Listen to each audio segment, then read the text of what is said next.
Con mi hijo sin contestar el teléfono durante 2 semanas, decidí ir a su casa en silencio. Pero al llegar, noté que algo se movía debajo de la cama de mi nieto. Cuando la policía levantó el colchón, lo que encontramos dejó a todos helados. Porque me alegra que estés aquí. Si estás viendo este video, dale like, suscríbete al canal y cuéntame en los comentarios desde dónde escuchas mi historia de venganza. Quiero saber hasta dónde ha llegado. Todavía lo recuerdo perfectamente. Aquel día fatídico, tomé el primer camión que salía para Querétaro. Durante las 3 horas de camino, no dije ni una sola palabra, con la mirada pegada a la ventana y el corazón hecho un nudo. Me decía a mí misma que tenía que calmarme, pero mis manos temblaban al sostener el boleto. Cuando me bajé en la central, ya estaba oscureciendo. Caminé a toda prisa hacia la privada donde vivía Diego, por el mismo camino que había recorrido decenas de veces para visitarlo a él y a Mateo, mi nieto. Pero esta vez, cada paso se sentía pesado, como si estuviera entrando en una pesadilla. Parada frente a la puerta de madera de siempre, toqué. Primero, suave. Luego, con más y más fuerza. ¡Diego! ¡Mateo! Grité, pero mi voz se quebró en el aire helado. Nadie contestó. Puse la mano en la perilla, solo para probar suerte, pero cuando la giré un poco, la puerta se abrió. No tenía seguro. El corazón me empezó a latir a 1000 por hora. Diego nunca dejaba la puerta sin seguro. Él era muy cuidadoso, sobre todo cuando Mateo estaba en casa. Empujé la puerta y entré, conteniendo la respiración, como si el más mínimo ruido pudiera romperlo todo en 1000 pedazos. Adentro, la escena que vi me dejó helada. La sala era un caos, como si hubiera habido una pelea. El sofá estaba movido de su lugar, como si alguien lo hubiera empujado con furia. En el piso, una taza de café rota en 1000 pedazos. Los trozos de porcelana blanca se mezclaban con la mancha de café oscuro ya seca. Pasé por encima, con las piernas temblorosas, tratando de no pisar los vidrios. En la cocina, vi el garrafón del agua tirado de lado, y varias botellas de agua vacías rodaban por el suelo, sin tapa, como si alguien se las hubiera bebido de golpe, con desesperación. El olor a humedad y el silencio de la casa me dieron un escalofrío. Subí las escaleras, sintiendo que arrastraba una piedra con cada escalón. El corazón me latía tan fuerte que lo escuchaba retumbar en mis oídos. Abrí la puerta del estudio de Diego. Vacío. Su recámara también, la cama todavía tendida, pero sin ninguna señal de vida. Finalmente, llegué al cuarto de Mateo. «Mateo, ¿dónde estás, mi niño?», lo llamé, con la voz ronca. Nadie respondió. Me quedé parada en medio del cuarto, mirando sus juguetes, los bloques de Lego, su osito de peluche viejo, y sentí que el corazón se me iba a romper. De repente, un ruidito vino de debajo de la cama, un sonido rasposo, como el de una botella de plástico rodando sobre la madera. Me quedé tiesa y un escalofrío me recorrió toda la espalda. El corazón me latía aún más fuerte, tanto que pensé que se me saldría del pecho. Había algo debajo de la cama. Quise agacharme a ver, pero sentía los pies pegados al piso. Di un paso hacia atrás, agarrándome del borde de un escritorio con la mano temblorosa para no caerme. «¿Mateo?», lo llamé otra vez, pero solo me respondió el silencio, a excepción de ese ruidito, bajito pero claro, como una advertencia. El pánico se apoderó de mí. Salí corriendo de la casa con las manos temblando tanto que tuve que marcar el número de la policía 3 veces para atinarle. «Mi hijo desapareció. No me ha contactado en 2 semanas». Casi le grité al teléfono con la voz quebrada. «Hay un ruido extraño, debajo de la cama de mi nieto», balbuceé, sin saber bien qué decía. Solo sabía que necesitaba que alguien viniera, y rápido. En menos de 10 minutos, las luces azules y rojas de una patrulla iluminaron la ventana. Llevé a los 2 policías al cuarto de Mateo, y con el dedo tembloroso señalé hacia la cama. «Ahí abajo», susurré, sin atreverme a mirar. Un policía joven y alto se agachó y dijo con voz firme: «¿Hay alguien ahí abajo?». Un silencio pesado, que casi no dejaba respirar, llenó el cuarto. Entonces, sin decir nada más, los 2 policías levantaron la cama de un solo movimiento. Y ahí lo vi, era Mateo, mi nieto, acurrucado ahí abajo. Estaba flaquísimo, con el pelo pegado por el sudor y la ropa sucia, desprendiendo un olor agrio. Abrazaba con fuerza una botella de agua vacía, con los ojos bien abiertos, sin expresión, como si estuviera viendo un mundo al que yo no podía llegar. Me quedé ahí, paralizada, sintiendo que el corazón se me detenía. Los dos policías también estaban en shock, sin poder decir una palabra. Caí de rodillas, queriendo abrazarlo, pero mis manos temblaban tanto que no me atreví a tocarlo. «Mateo, mi niño», susurré, con las lágrimas a punto de salir. Él no respondió, solo se quedó ahí, aferrado a su botella, como si fuera lo último que lo mantenía con vida. No sabía qué había pasado, pero sí sabía que esta pesadilla apenas estaba comenzando. Soy Elena, tengo 61 años y vivo sola en un pueblito cerca de la Ciudad de México. Mi historia comienza una mañana a finales de octubre, cuando me di cuenta por primera vez de que Diego había desaparecido. Fueron 2 semanas eternas, en las que viví con una angustia que no tenía respuesta. El primer día, le llamé a Diego para saber cómo estaba. Como siempre, estaba sentada en la mesa de la cocina, con el teléfono en la mano, escuchando el tono sonar una y otra vez hasta que se cortaba. Ninguna respuesta. Le mandé un mensaje, uno cortito. ¿Estás bien, hijo? Pero el mensaje se quedó ahí, sin respuesta. Empecé a sentir un nudo en el estómago, como si algo anduviera mal, pero me dije a mí misma que a lo mejor estaba ocupado, que se le había acabado la pila o que andaba en algún lugar sin señal. Diego es un hombre independiente, siempre a su manera, así que traté de calmar mi preocupación. Pero en los días siguientes, esa preocupación creció, como un fuego lento que me quemaba por dentro. Le llamaba a las horas más raras, al amanecer, muy entrada la noche, incluso a mediodía, cuando sabía que solía tomar su descanso. Y siempre, solo silencio. Le dejé mensajes de voz, con la voz temblorosa. «Diego, ¿dónde estás?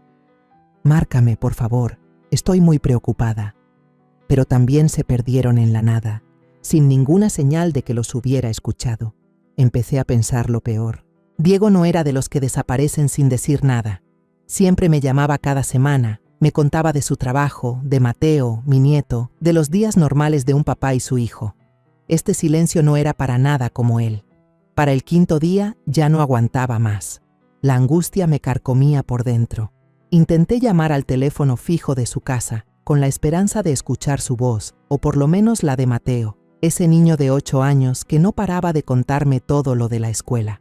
Pero solo escuché el timbre sonar y sonar en una casa vacía hasta que colgué. Me metí a la aplicación de mensajes que usan los chavos y le escribí a Mateo. «Mi niño, ¿dónde estás? Márcale a la abue». El mensaje se envió, pero nunca apareció la marca de «visto». Sentí que el corazón se me encogía. Mateo es chiquito, pero sabe usar el teléfono y quiere mucho a su abuela. Siempre me contestaba en cuanto veía un mensaje mío. Empecé a llamar a los amigos y compañeros de trabajo de Diego. Todos se sorprendían, con la voz dudosa. «No he visto a Diego en toda la semana», me dijo un compañero. Pensé que andaba de vacaciones. Un amigo suyo muy cercano me dijo, «La última vez que hablamos fue el mes pasado. Diego me dijo que andaba con mucho trabajo». Nadie sabía nada más. Mientras más preguntaba, más sentía que estaba perdida en un vacío sin respuestas. Diego no es de los que desaparecen sin avisar. Es un padre dedicado, un hijo atento. Algo tenía que haber pasado. Al 10.º día no pude soportar más la espera.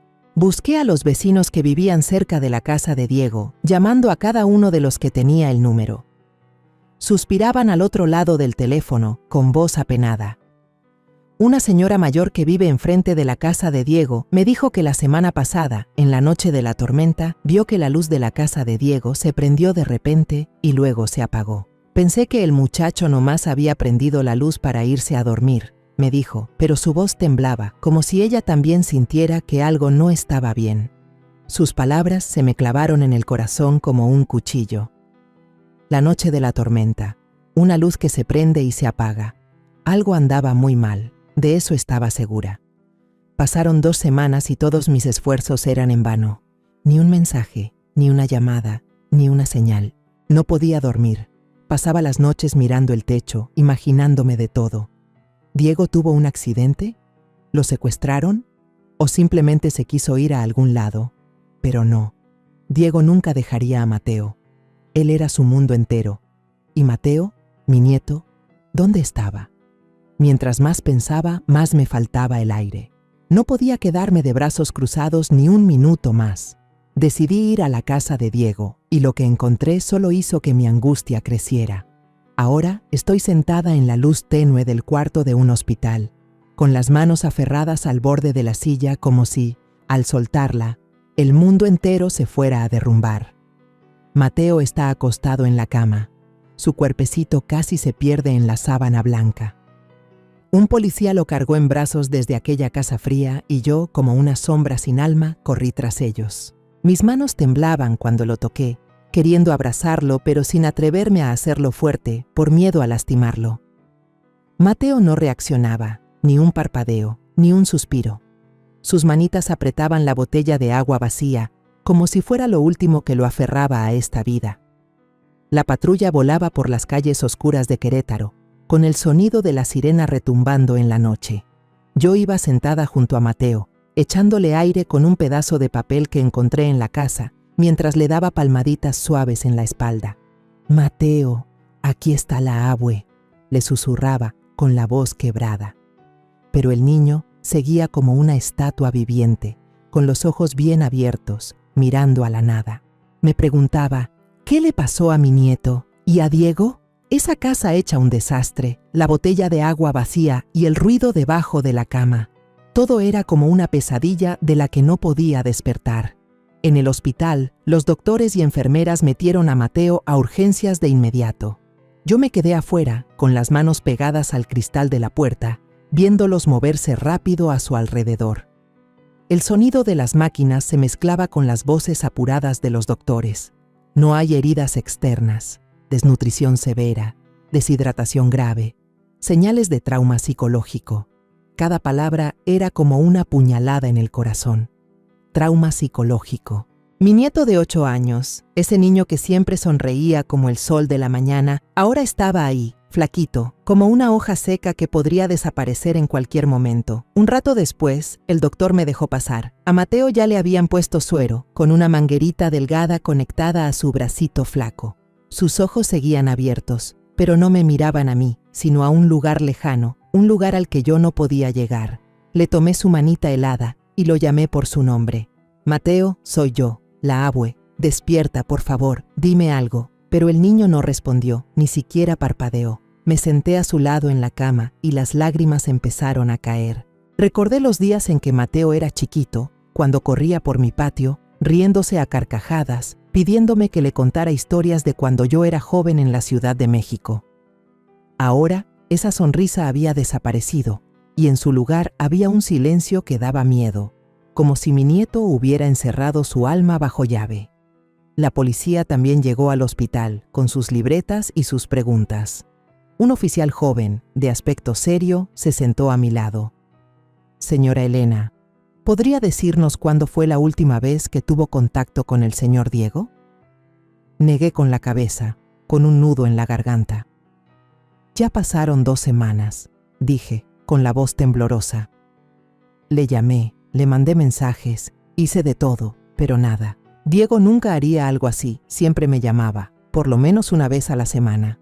El policía anotaba, asintiendo con la cabeza, y luego se volteó para preguntarle al doctor sobre el estado de Mateo. Hablaron en voz baja.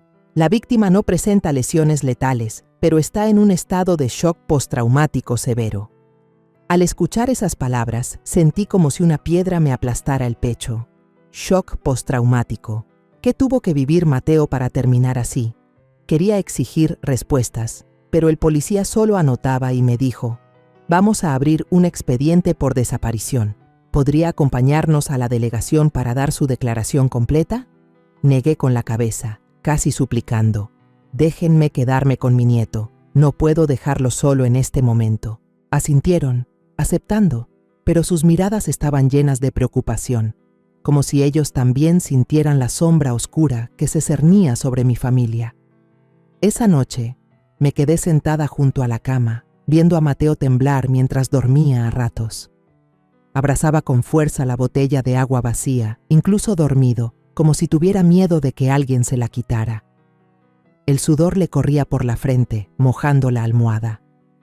De vez en cuando se sobresaltaba, con los ojos desorbitados, pero no decía nada, solo me miraba con esa mirada vacía.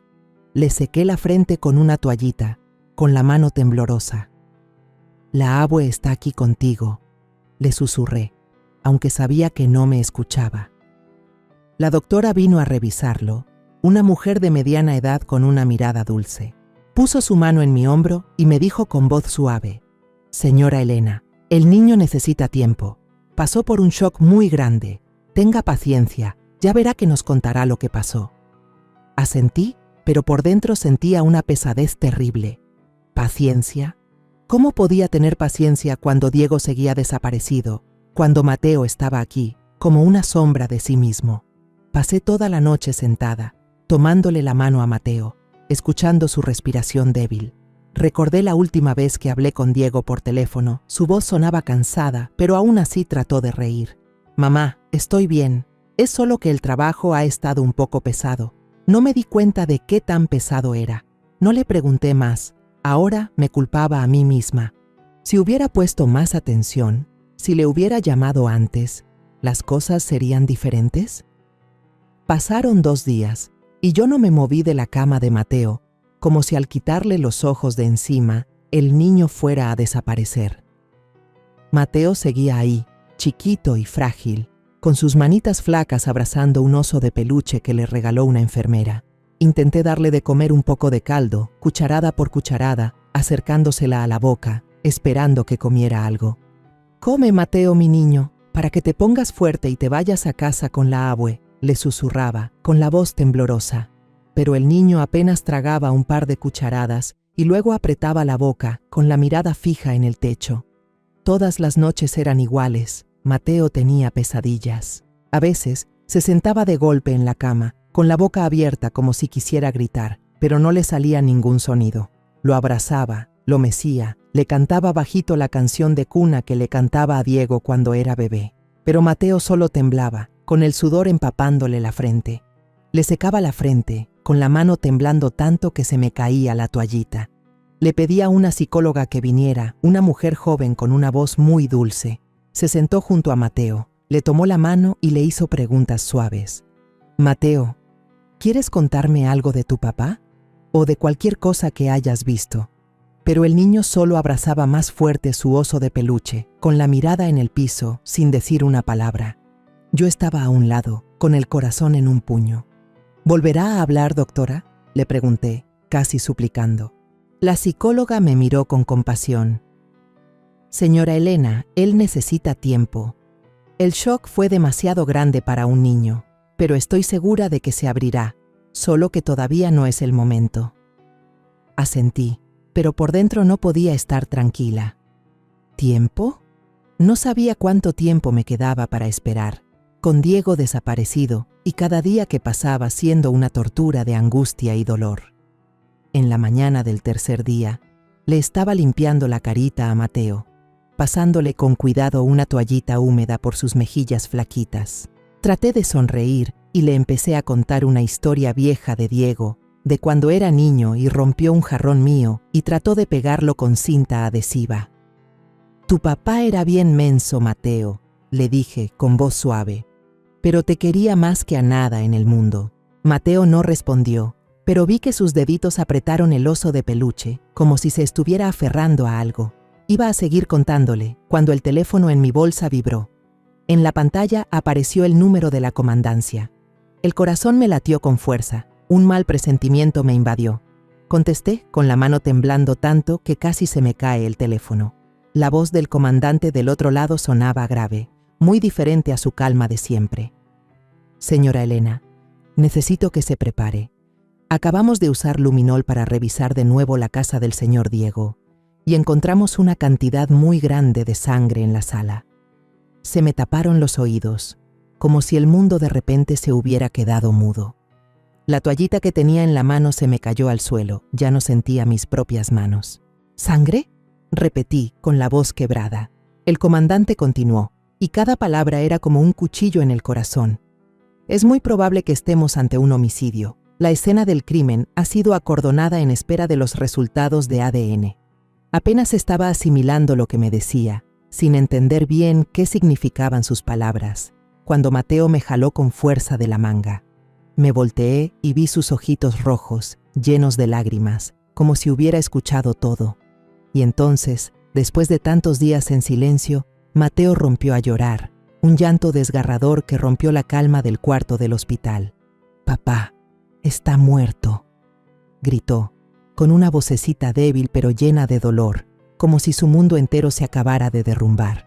Caí sentada en la silla, abrazándolo con todas mis fuerzas, mientras las lágrimas corrían por mis mejillas. «No, Mateo, no, no es así», le decía, pero ni yo misma me creía mis palabras. Sus palabras, tan pocas, habían sido como un martillazo en mi corazón. El llanto de Mateo se escuchó por el teléfono y el comandante dijo deprisa: «Señora, cálmese, vamos para el hospital ahora mismo para tomar una declaración inicial. Por favor, no se mueva de ahí». No contesté, solo abracé a Mateo más fuerte, dejando que mis lágrimas mojaran su ropa. Las enfermeras y los doctores entraron corriendo, seguro alertados por el llanto. Una enfermera joven se agachó y puso su mano en mi hombro. «Señora Elena, tranquila, déjenos atender al niño». Pero negué con la cabeza, apretando más a Mateo. «No, tengo que estar aquí con él», dije, con la voz ahogada. No podía dejarlo solo en este momento, no después de que acababa de decir esas palabras tan horribles. El doctor revisó a Mateo y le dio un calmante suave para tranquilizarlo. Poco a poco dejó de llorar, pero sus ojos seguían rojos, mirándome con un dolor que yo no podía aliviar. Le acaricié el pelo, susurrándole: «La abue está aquí, Mateo. No me voy a ir a ningún lado». Pero por dentro sentía que me caía a un abismo. Si Diego de verdad estaba, no me atrevía a terminar el pensamiento. Recordé la última vez que vi a mi hijo, cuando vino a visitarme al pueblo, trayéndome un pastel de elote que tanto me gusta. «Mamá, cuídate mucho, ¿eh?», me dijo, con su sonrisa brillante. Ahora, esa sonrisa se sentía como un recuerdo lejano, borrado por las palabras del comandante y el llanto de Mateo. Había pasado 1 hora desde que el comandante llamó para avisarme de la sangre en la casa de Diego, y ahora ya estaban en el hospital con una grabadora y una libreta. Un policía joven, alto y delgado, se sentó junto a la cama y dijo con voz suave pero cuidadosa: «Mateo, ¿puedes contarnos a tu abuela y a nosotros qué fue lo que pasó?». Sentí a Mateo temblar en mis brazos, sus hombritos flacos se pusieron tiesos. Agachó la cabeza, estrujando el oso de peluche entre sus manos, como si se aferrara a algo para no hundirse. Le acaricié el pelo y le susurré: «No pasa nada, Mateo. Tú cuenta, la abue está aquí contigo». Traté de que mi voz sonara tranquila, pero por dentro sentía que estaba al borde de un precipicio. Tenía miedo de lo que iba a decir, pero al mismo tiempo necesitaba saber la verdad, por más dolorosa que fuera. Después de unos minutos en silencio, Mateo asintió levemente, un movimiento tan pequeño que me encogió el corazón. Contuve la respiración, apretando su hombro, y escuché cada una de sus palabras entrecortadas y débiles, como si cada una fuera un pedazo roto de su alma. «Esa noche llovía muy fuerte», empezó Mateo, con la voz temblorosa, casi en un susurro. «Yo estaba jugando con mis legos en mi cuarto, haciendo una torre bien alta que papá dijo que era la más bonita. Y entonces tocaron el timbre muchas veces». Mateo se detuvo, mirando su oso, apretándolo más fuerte. Me dio curiosidad y salí a ver. Papá estaba en la puerta, viendo por la mirilla, y su cara estaba muy tensa. Nunca lo había visto así. Sentí un escalofrío recorrer mi espalda. Diego siempre era tranquilo. Siempre sabía cómo esconder sus preocupaciones para proteger a Mateo. ¿Qué lo había asustado tanto? Mateo continuó, con la voz cada vez más baja. Papá se volteó y me vio ahí parado.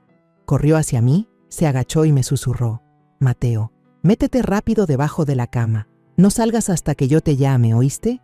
Me dio miedo, pero papá me empujó hacia mi cuarto, apurado. Me metí debajo de la cama y papá hasta bajó la colcha para tapar, para que nadie me viera. Me imaginé a mi niño, de solo 8 años, acurrucado bajo la cama, en la oscuridad, sin saber qué pasaba, y sentí que el corazón se me estrujaba. Por un huequito de la colcha, siguió contando Mateo, vi que entró mi mamá, con un señor altísimo. La cara de ese señor era muy fría, no decía nada, solo estaba parado con los brazos cruzados detrás de mi mamá. Me quedé helada. ¿Araceli? ¿La mamá de Mateo? ¿La exesposa de Diego? Nunca pensé que volvería, o más bien, que no podía volver después de todo lo que pasó. Mateo tembló, y su voz se quebró. Mi mamá miró por todo el cuarto y preguntó, ¿dónde está Mateo? Me dio mucho miedo. Pensé que me iba a encontrar. Pero mi papá le dijo con la voz tranquila. Se fue con su abuela desde que empezaron las vacaciones de invierno. Yo sabía que papá estaba mintiendo, pero no me atreví a moverme. Sentí las lágrimas calientes rodar por mis mejillas. El policía no dejaba de escribir, con la mirada seria, pero vi que su mano se detuvo un momento cuando Mateo continuó. Entonces mi mamá empezó a gritarle, le pedía dinero a papá. Dijo algo de una deuda, de que papá tenía que pagar si no quería problemas. Pero papá movió la cabeza y no le quiso dar dinero. Le dijo que ya había ido demasiado lejos, que ya lo había molestado mucho. Escucharlo me partía el alma. Diego había intentado escapar de la sombra de Araceli, había intentado construir una nueva vida para él y Mateo, pero ella había vuelto, trayendo problemas con ella. Mateo se detuvo, respirando agitado, como si el recuerdo lo estuviera arrastrando de vuelta a esa noche de terror. Le sobé la espalda y le susurré, «Con calma, mi niño, la abue está aquí». El niño respiró hondo y siguió. «Papá, mi mamá y el señor Alto se empezaron a pelear muy fuerte. Mi mamá gritaba y el otro señor se acercó, diciendo algo como una amenaza. No escuché bien, pero vi que empujó a mi papá. Papá se fue para atrás y luego lo empujó más fuerte. Papá se cayó y se pegó en la cabeza con la esquina de la mesa. Se escuchó un pum muy fuerte y empezó a salir agua roja. Mateo temblaba sin control, escondiendo la cara en mi pecho, y rompió a llorar. Vi a papá tirado ahí, sin moverse. Quise salir, quise llamarlo, pero me dio miedo. Tuve mucho miedo. Lo abracé con todas mis fuerzas, y mis lágrimas empaparon su pelo. La imagen de Diego cayendo se repetía en mi mente como una pesadilla. El policía enfrente de mí dejó de escribir y me miró con compasión. «Esta declaración es muy importante, señora Elena», dijo con voz grave. «Vamos a investigar esto como un posible homicidio. El niño ha sido muy valiente». Asentí, pero por dentro sentía un vacío que nada podía llenar. Mateo seguía llorando. Sus sollozos eran como cuchillos en mi corazón. Miré al policía y le dije con la voz ahogada, «¿La van a encontrar? A Araceli y a ese hombre». Él asintió, con voz firme. «Haremos todo lo posible, señora Elena, se lo prometo». Cuando la policía se fue, me quedé ahí, abrazando a Mateo, sintiendo cómo la sombra de la tragedia acababa de caer sobre mi familia. Esa noche, después de que la policía se fue, no pude pegar un ojo. Los sollozos bajitos de Mateo se escuchaban en el cuarto, como puñaladas en mi corazón. Movía los labios, llamando a su papá en sueños, con una voz tan débil que tenía que acercarme para poder oírlo. Cada vez que lo hacía, le pasaba una toallita tibia por la cara, con la esperanza de calmar, aunque fuera un poquito, el dolor que cargaba. Pero al tocar su piel fría, los recuerdos viejos volvieron de golpe, doliendo, como si alguien le echara sal a una herida que nunca había sanado. Recordé a Diego cuando era joven, con 20 y tantos años, su carrera apenas empezando, con los ojos llenos de fe en el futuro. Recuerdo el orgullo con el que me presentó a Araceli, con una sonrisa que brillaba como el sol de verano. «Mamá, ella es Araceli», me dijo, con la voz llena de orgullo. «Va a ser mi esposa». Araceli en ese entonces era una muchacha buena, un poco torpe, pero siempre tratando de hacer las cosas bien. Se ponía roja cuando le enseñaba a hacer tamales. Y recuerdo haber pensado, sí, esta muchacha es buena, va a hacer feliz a Diego. Toda la familia la quería, no solo por su sonrisa cálida, sino por la forma en que miraba a Diego, como si él fuera su mundo entero. Luego nació Mateo, y fue como si una nueva luz se encendiera en nuestra familia.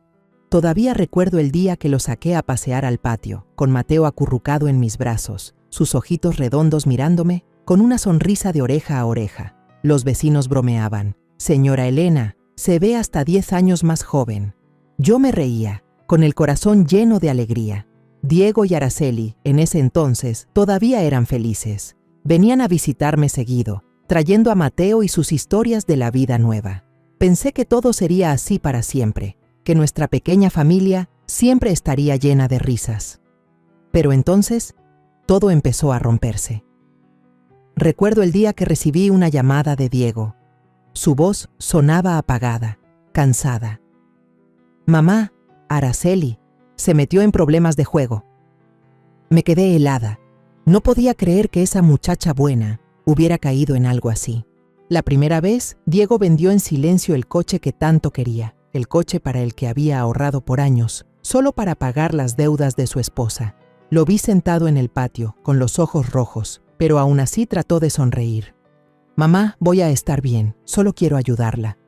Le tomé la mano, queriendo decirle algo, pero me quedé callada, porque entendía que Diego amaba a Araceli tanto que estaba dispuesto a hacer lo que fuera para salvarla. Pero las cosas no pararon ahí. La segunda vez, cuando los cobradores vinieron a tocar a mi puerta, amenazando porque Araceli no podía pagar, tuve que sacar todos mis ahorros. Era el dinero que había guardado para mi vejez, pero no lo dudé. Solo quería proteger a mi familia. «Mamá, perdón», me dijo Diego esa noche, con la voz ahogada. No pensé que las cosas llegarían a esto. Lo abracé y le dije que no se preocupara, que la familia era para apoyarse. Pero por dentro empecé a tener miedo. Araceli ya no era la muchacha buena de antes. Cada día que pasaba, ella cambiaba más. Araceli se volvió irritable, capaz de romper platos por cualquier cosita. Recuerdo una vez que fui de visita y vi a Mateo acurrucado en un rincón, con los ojos rojos porque su mamá le había gritado solo por tirar un vaso de leche. Araceli estaba ahí, gritándole: «Eres igual de torpe que tu padre». Corrí y saqué a Mateo de ahí, tratando de calmarla, pero ella solo se rió con amargura. «Es mi hijo, yo sé cómo educarlo». Esas palabras fueron como una puñalada en mi corazón. Mateo no merecía aguantar esos arranques de furia. Miré a Diego y lo vi consumido. Sus ojos que antes brillaban ahora solo reflejaban cansancio e impotencia. Muchas noches Diego me llamaba, desahogándose entre lágrimas. «Mamá, ya no puedo más», me decía, con la voz temblorosa. «Araceli, ya no es la mujer de la que me enamoré. Tengo miedo de que le haga daño a Mateo». Escucharlo me partía el alma, pero solo podía consolarlo. «Hijo, si me necesitas, aquí estoy. Yo te voy a ayudar». Finalmente, Diego decidió divorciarse y luchar por la custodia de Mateo. El día que el juez dio el fallo, lo vi suspirar aliviado, como si se hubiera quitado un peso de encima. Yo también sentí lo mismo. Pensé que por fin, padre e hijo tendrían una vida tranquila, que Mateo crecería con el amor de Diego, sin más gritos ni deudas pesadas. Pero me equivoqué. Apenas medio año después, Araceli regresó, trayendo consigo una pesadilla mucho peor. La historia que me contó Mateo sobre esa noche de tormenta, sobre cómo Diego cayó y se quedó inmóvil en el suelo, no dejaba de repetirse en mi cabeza.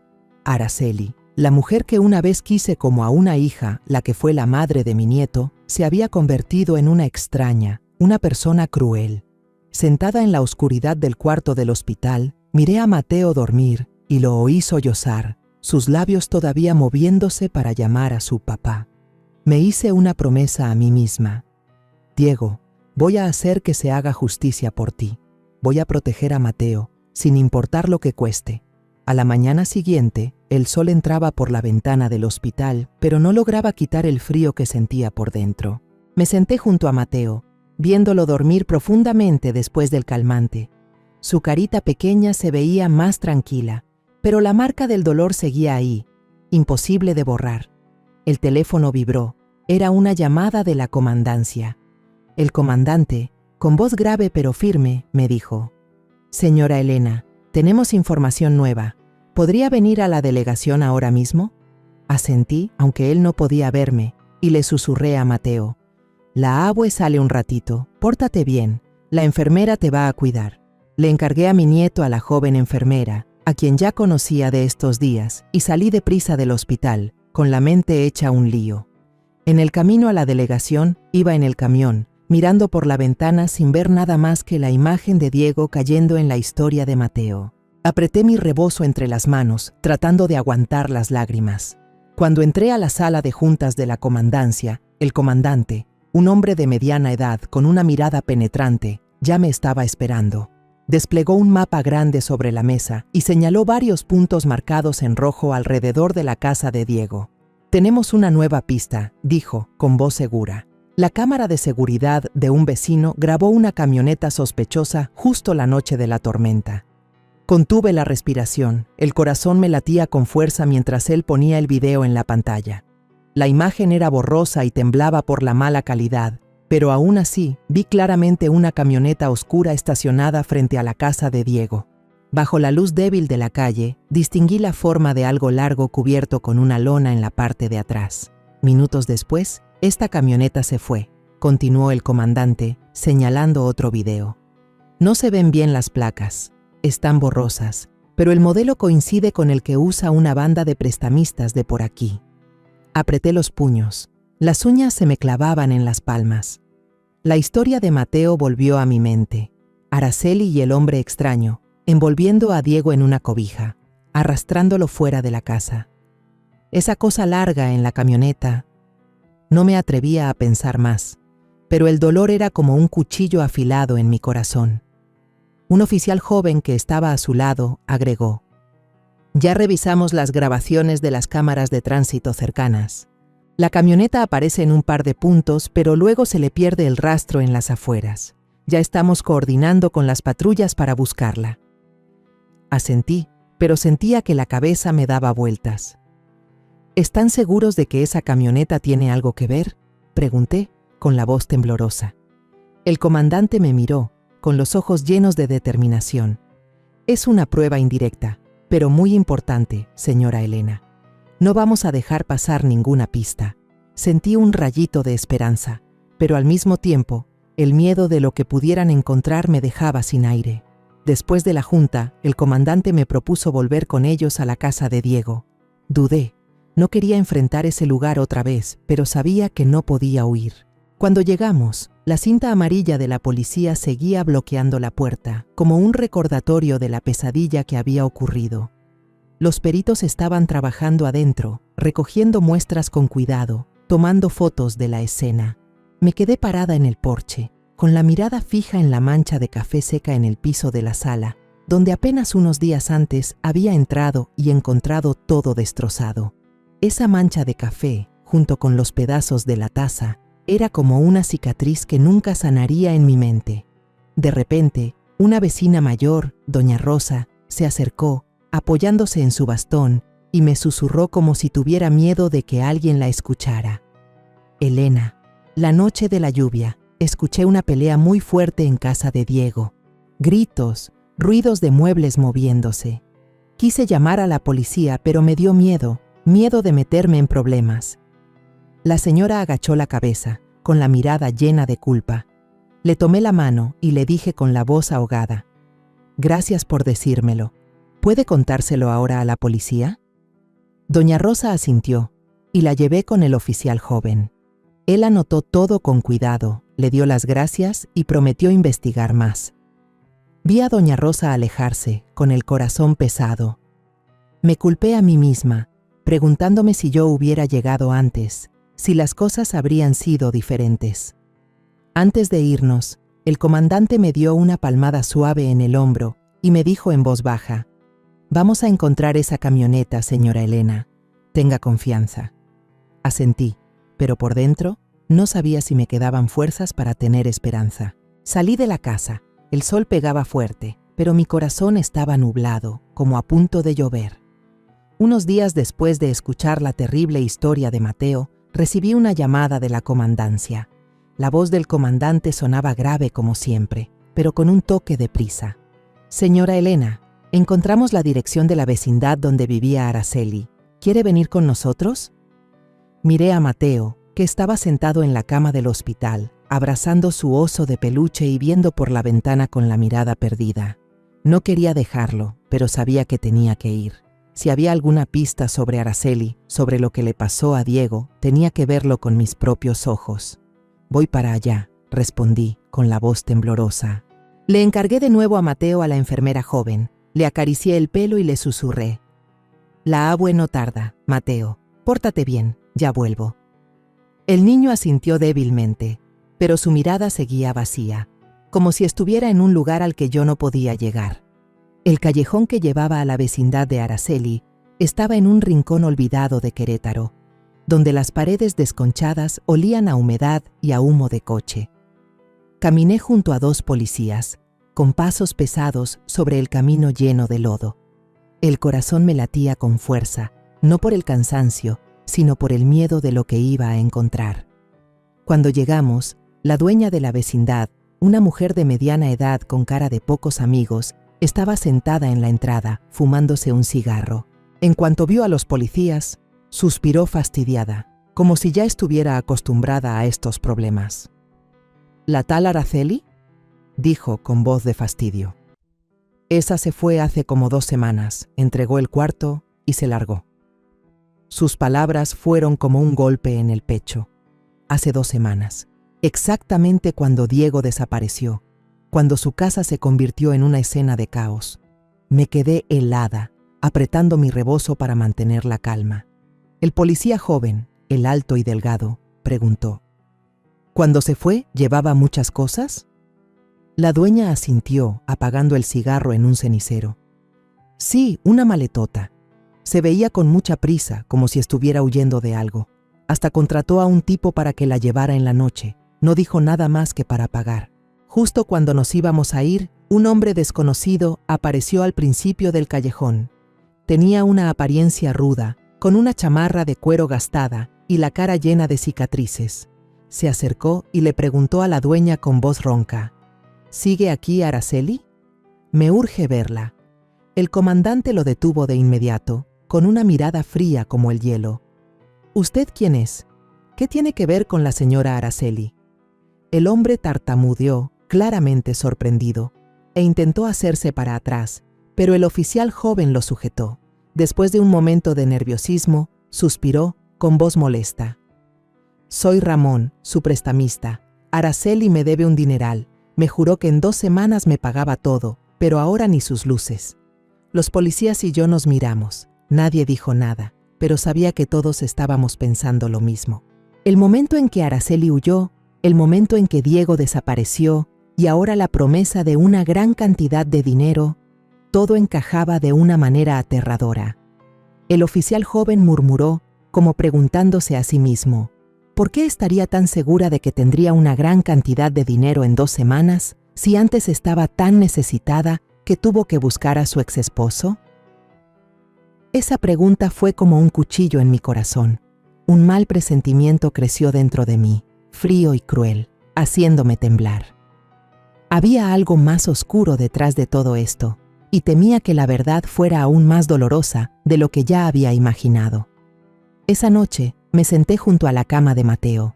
La luz tenue del pasillo del hospital iluminaba su carita dormida. Seguía abrazando su oso de peluche, como si fuera lo único que lo anclaba a este mundo.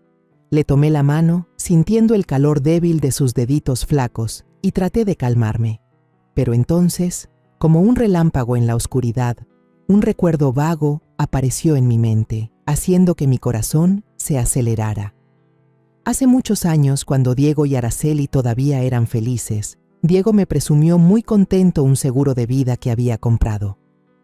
«Mamá, quiero proteger a mi familia», me dijo con su sonrisa radiante. «Si algo me pasa, Araceli y Mateo no tendrán de qué preocuparse».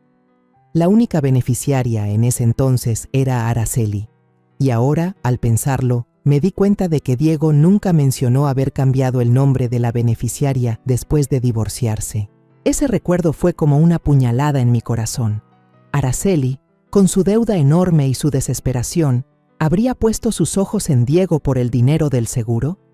Empecé a temblar, no de frío, sino de un presentimiento horrible que me ahogaba. Miré a Mateo, lo vi sollozar en sueños, sus labios moviéndose para llamar a su papá. No podía quedarme quieta ni un segundo más. A la mañana siguiente, le llamé al comandante, con la voz temblorosa. Recordé algo. Diego tenía un seguro de vida y Araceli era la única beneficiaria. ¿Pueden investigar eso? Él se quedó en silencio un momento y luego respondió. Gracias, señora Elena. Esa podría ser una pista clave. Iremos a la casa del señor Diego ahora mismo. Le encargué a Mateo a la enfermera, pidiéndole que no lo dejara solo, y me fui con la policía a la casa de Diego. Al entrar, la cinta amarilla seguía en la puerta, como un recordatorio de la pesadilla. Los peritos ya se habían ido, dejando la casa fría y silenciosa. El comandante me llevó a mí y a un oficial joven al estudio de Diego, donde solía arreglar sus papeles. Revolvieron el archivero, revisando cada carpeta, mientras yo me quedaba ahí, apretando mi rebozo, con un nudo en el estómago. Después de más de una hora, el oficial joven exclamó: «Lo encontré». Sostenía una carpeta azul, la abrió, la revisó y se la pasó al comandante. Él la leyó por encima, luego golpeó suavemente la carpeta contra el escritorio y dijo con rabia contenida: «Aquí está el motivo». Miré el papel y vi el nombre de Araceli impreso claramente en la sección de beneficiaria. Mi presentimiento era correcto. Diego, por amor y responsabilidad, sin quererlo le había dejado el camino libre a Araceli para que se aprovechara. Me dejé caer en una silla, las lágrimas corrían por mis mejillas. «¿Por qué no lo cambiaste, Diego?», susurré, con la voz ahogada. «¿Por qué le diste la oportunidad?». El comandante puso una mano en mi hombro y dijo con voz grave: «Señora Elena, si Diego moría en un accidente, Araceli recibiría todo el dinero del seguro. Con esa cantidad, podría pagar todas sus deudas y vivir cómodamente. Esta es probablemente la razón por la que desapareció». Sus palabras fueron como un martillazo en mi cabeza. Apreté los puños, un coraje inmenso creció en mi pecho. Araceli se había convertido en un monstruo, dispuesta a quitarle la vida a Diego por dinero. Recordé su mirada cuando era joven, cuando sonreía feliz junto a Diego, y me pregunté, ¿qué la había hecho cambiar tanto? ¿La ambición, la desesperación, o simplemente era una persona que se había perdido a sí misma? Esa tarde, cuando volví al hospital, el teléfono sonó de nuevo. Era el comandante, su voz sonaba más apurada. «Señora Elena, acabamos de recibir noticias del equipo de investigación. Encontraron una bodega de congelados abandonada en las afueras, un lugar que la banda de prestamistas usa para sus cosas ilegales. Ya mandamos un equipo especial para allá». Sentí que el corazón me latía a toda prisa, como un tambor de guerra. «¿Qué sospechan?», pregunté, con la voz temblorosa. Él dudó. «No estamos seguros, pero es posible que encontremos alguna pista sobre el señor Diego». Me senté junto a la cama de Mateo. Mis manos temblaban tanto que no podía sostener un vaso de agua. Esa noche, cuando Mateo ya dormía, el teléfono sonó una vez más. Contesté, con la mano temblando tanto que casi lo tiro. La voz del policía del otro lado sonaba entrecortada, como si estuviera escogiendo sus palabras con mucho cuidado. «Señora Elena, encontramos un cuerpo, un hombre, escondido en la bodega de congelados. Sospechamos que es el señor Diego». Me derrumbé, con un nudo en la garganta, incapaz de decir una palabra. Mi mundo se vino abajo. Diego, la persona que más amaba, ¿ahora era solo un cuerpo en una bodega fría? Quise gritar que no era cierto, pero solo salieron lágrimas. «¿Están seguros?», susurré, con la voz quebrada. «Necesitamos que venga a identificarlo», respondió, con voz apenada. «Pero por favor, prepárese». A la mañana siguiente, fui con la policía a la morgue, sintiendo que un miedo terrible me apretaba el corazón. En el camino, sentada en el asiento trasero de la patrulla, apretaba mi rebozo y miraba por la ventana sin ver nada más que la cara de Diego. Recordaba su sonrisa, la forma en que se burlaba de mí cuando se me quemaba el pastel de elote. «Mamá», Si pones una pastelería, yo soy tu primer cliente, me decía, con su voz alegre. Ahora, esa sonrisa era solo un recuerdo y estaba a punto de enfrentar una verdad que no quería creer. Cuando el coche se detuvo frente a la morgue, bajé sintiendo que caminaba en un sueño. El policía joven, el que había estado conmigo estos días, puso una mano en mi hombro y me dijo suavemente: «Señora Elena, ¿está lista?». Asentí, aunque por dentro sabía que nunca estaría lista. La puerta de la cámara fría se abrió y un aire helado con olor a químicos me golpeó la cara, haciéndome temblar. La sábana blanca que cubría la camilla fue retirada lentamente y entonces vi la cara de Diego. Aunque estaba pálida, aunque estaba cambiada por el tiempo y la muerte, reconocí a mi hijo al instante. Sus cejas pobladas, su nariz recta y los labios que besé tantas veces cuando era un bebé. Seguía siendo mi Diego. Rompí a llorar, cayendo de rodillas al suelo, solo pudiendo decir 2 palabras: «Hijo mío». Quise tocarlo, abrazarlo una última vez, pero mis manos temblaban tanto que no podía levantarlas. El policía joven me ayudó a levantarme, su voz llena de pena. «Lo sentimos mucho, señora Elena. Siéntese aquí, por favor». Pero no quería sentarme, no quería hacer nada más que gritarle al mundo por qué mi hijo tenía que haberse ido así. Cuando me tranquilicé un poco, el médico forense, un hombre de mediana edad con voz grave, se acercó. Sostenía una carpeta y explicó: «La víctima murió por un traumatismo cráneoencefálico severo, causado por un golpe fuerte contra un objeto duro. La hora de la muerte se estima que fue la noche de la tormenta de hace 2 semanas». Sus palabras confirmaron lo que Mateo había contado sobre esa noche terrible en que Diego cayó y quedó inmóvil en el suelo. Asentí, pero cada palabra que decía era como un cuchillo que se hundía más en mi corazón. «Gracias», susurré, sin saber bien por qué daba las gracias. Quizás por la verdad, por más cruel que fuera. La policía no se detuvo. Ampliaron la investigación, revisando la camioneta que la cámara de seguridad había grabado. El comandante me llamó al mediodía, su voz llena de determinación. «Señora Elena, encontramos una cobija manchada de rojo y una chamarra de mujer en la caja de la camioneta. Los resultados de ADN confirman que la mancha es sangre del señor Diego y la chamarra pertenece a Araceli». Me dejé caer en una silla en el pasillo del hospital, llevándome las manos al pecho. Todas las piezas sueltas ahora encajaban, formando una imagen del crimen tan clara que daba escalofríos. Araceli realmente lo había hecho. Le había quitado la vida a Diego. Usando la declaración del prestamista que encontramos en la vecindad, la policía arrestó rápidamente al hombre desconocido que acompañó a Araceli esa noche. Me invitaron a la delegación para ver el interrogatorio desde afuera, a través de un espejo de un solo lado. El hombre, de apariencia ruda, al principio negó todo, gruñendo: «Yo no sé nada. Solo la acompañé». Pero cuando la policía le mostró las pruebas, la chamarra de Araceli y la cobija encontradas en la camioneta, su cara se puso pálida y empezó a sudar. El comandante le dijo con voz dura: «¿Cree que no sabemos que le ayudó a esconder el cuerpo? Hable, si no quiere que su sentencia sea peor». Finalmente, para conseguir un trato, confesó dónde se escondía Araceli: una casa abandonada en las afueras de la ciudad donde estaba oculta. Yo estaba parada afuera de la sala de interrogatorios, apretando mi rebozo, sintiendo que el mundo me daba vueltas. Araceli, la mujer que una vez cenó con mi familia, que se rió con Mateo, ahora era una fugitiva, cargando un crimen sobre sus hombros. Recordé la última vez que la vi, antes de que ella y Diego se divorciaran. Me miró con ojos fríos. «No te metas, Elena. Esto es entre Diego y yo». Traté de detenerla. Traté de decirle que Mateo necesitaba a su madre, pero ella solo se rió con amargura.